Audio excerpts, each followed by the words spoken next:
Now we will start our new chapter, that is last chapter of second book, theme 9, Kings and the Chronicles. ये Mughal courts के बारे में है।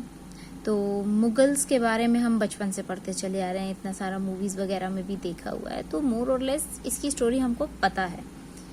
सो highlighted point जो इसमें देखने वाला है, तो किंग्स के बारे में तो हम जानते हैं, कौन किसका बेटा था, कब रूल किया, कैसे किया, मुझे तो नहीं याद है बट आपको ईयर्स भी याद होंगे। और क्रॉनिकल्स का मतलब होता है स्टोरीज। तो एक्चुअली क्या होता था, हम अभी तक देखते हैं कि हिस्टोरियंस जो भी चीज़ें कलेक्ट करते हैं वो एविडेंसेस की बेसिस पे कलेक्ट करते हैं। जो एक्सकेवेशंस में मिला, स्कल्पचर्स में मिला, उसमें काफ़ी सपोर्ट मिल जाता है अगर कोई टेक्सचुअल एविडेंस मिल जाता है तो। मुग़ल एम्पायर का यही सबसे बड़ा चीज़ था कि इनके टेक्सचुअल एविडेंसेस बहुत ज़्यादा थे। ये बिलीव करते थे कि जो भी हम कर रहे हैं, जो भी हमारा काम है, हमारी उपलब्धि है, उन सबको रिकॉर्ड्स पे होना चाहिए, उसका ये रिकॉर्ड मेंटेनेंस करते थे। तो सबसे पहले देखेंगे कि ये मुग़ल एम्पायर, सबसे इम्पोर्टेंट पॉइंट है कि अपने आप को डिवाइन विल वाला मानते थे। डिवाइन विल मतलब जो भगवान है वो उन्होंने इनको बोला है, उनकी इच्छा है कि मुग़ल पूरे पे रूल करें।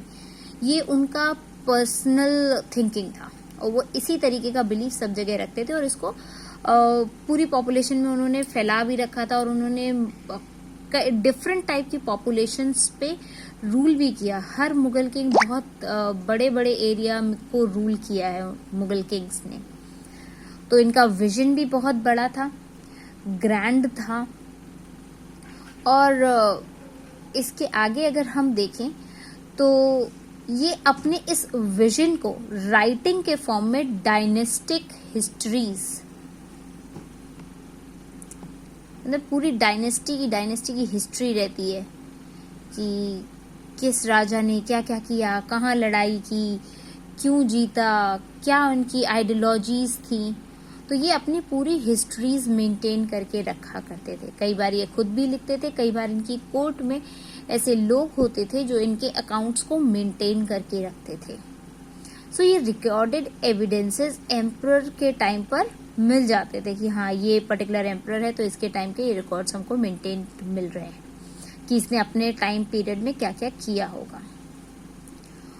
और इसके साथ साथ ये राइटर्स जो होते थे वो काफ़ी सारी इंफॉर्मेशंस अलग अलग एरिया से भी कलेक्ट करते थे और किंग्स के बारे में बताते थे कि अलग एरिया में, मतलब जहाँ का वो राजा है वो तो ठीक है, लेकिन आसपास के एरिया में सब कॉन्टिनेंट्स में क्या वो रूलर्स को कैसे हेल्प कर रहे हैं, वो कैसे अपनी काबिलियत मेंटेन करके रखे हुए हैं, कैसे अपनी किंगशिप को मेंटेन करके रखे हुए हैं, इन सब चीज़ों का भी रिकॉर्ड चेक किया जाता था।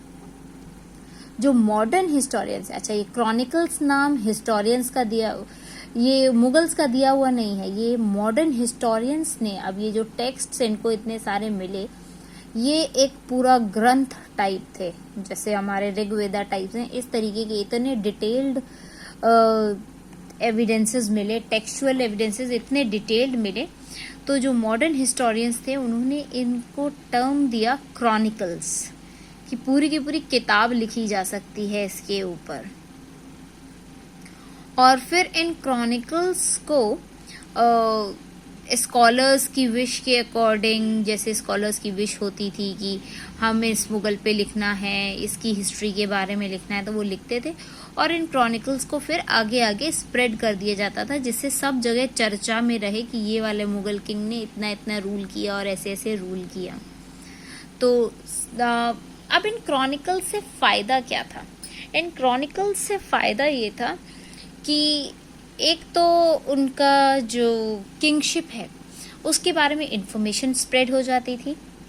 दूसरा, हिस्टोरियंस को फैक्चुअल इंफॉर्मेशन मिलती थी कि वहाँ मुग़ल स्टेट में कैसा इंस्टीट्यूशन चलता था, कैसे ये लोग रूल किया करते थे, कैसे ये आपस में कोर्ट्स इंटरकनेक्टेड थी।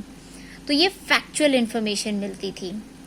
दूसरा, इसमें ये भी मिलता है कि इनका आइडियोलॉजीज क्या थी, मुगल रूलर्स कैसे मेंटेन करते थे कि हमारी किंगशिप बनी रहे।